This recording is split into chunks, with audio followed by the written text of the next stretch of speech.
আসসালামু আলাইকুম রহমতুল্লাহি ওবরকাতুহু।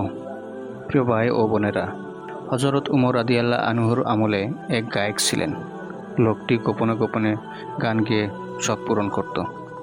তার গান শুনে মানুষ তাকে পয়সা দিত, এই দিয়েই তার জীবন চলা। কণ্ঠ ছিল তার পুঁজি। কণ্ঠ শেষ হয়ে গেল, এখন আর কেউ তার গান শোনে না এবং পয়সাও দেয় না। শুরু হলো অভাবের জীবন। অনাহারে অর্ধাহারে জীবন কাটে তার। একদিন লোকটি ক্ষুধার্ত অবস্থায় জান্নাতুল বাকির এক ঝোপের আড়ালে বসে বলতে লাগলো, হে আল্লাহ, আমার সুরেলে কণ্ঠ ছিল, আমার গান শুনে মানুষ আমাকে অনেক পয়সা দিত। এখন বাধ্যকর কারণে কণ্ঠ শেষ হয়ে গেছে, কেউ আমার গান শোনে না এবং পয়সাও দেয় না। তুমি তো সকলের কথাই শুনে থাকো, আমার ফরিয়াদ শোনো।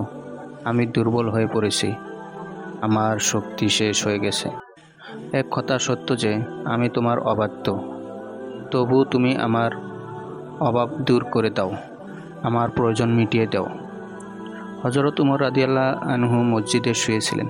হঠাৎ তার কানে আওয়াজ আসলো, আমার বান্দা আমাকে ডাকছে, তুমি গিয়ে তাকে সাহায্য করো।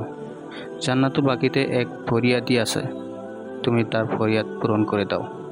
আদেশ পেয়ে হজরত উমর রাদিয়াল্লাহু আনহু খালি পায়ে ছুটে গিয়ে দেখলেন এক বৃদ্ধ ঝোপের আড়ালে বসে আছে। বৃদ্ধ হজরত উমরকে দেখে সে উঠে পালাতে লাগলো। তখন হজরত উমর রাদিয়াল্লাহু আনহু বলেন, দাঁড়াও, আমাকে তোমার কাছে পাঠানো হয়েছে। লোকটি থমকে গিয়ে বলল, আপনাকে কে পাঠিয়েছেন? হজরত উমর রাদিয়াল্লাহু আনহু বললেন, তুমি যার কাছে ফরিয়াদ করেছ তিনি তো আমাকে তোমার কাছে পাঠিয়েছেন।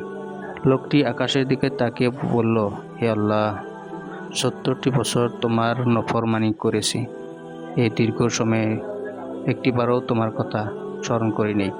আর এখন যখন করলাম, পেটের খাতিরে করলাম, কিন্তু তারপরেও তুমি আমার ডাকে সাড়া দিয়েছ। হে আল্লাহ, তুমি আমাকে ক্ষমা করে দাও। এতে শিক্ষা হলো যে সব মানুষের জন্য মৃত্যু পর্যন্ত তওবার দরজা খোলা থাকে। তারপরেও যদি কেউ তাওবা করে ক্ষমা নিতে না পারে, তা হলো সে কপাল পোড়া।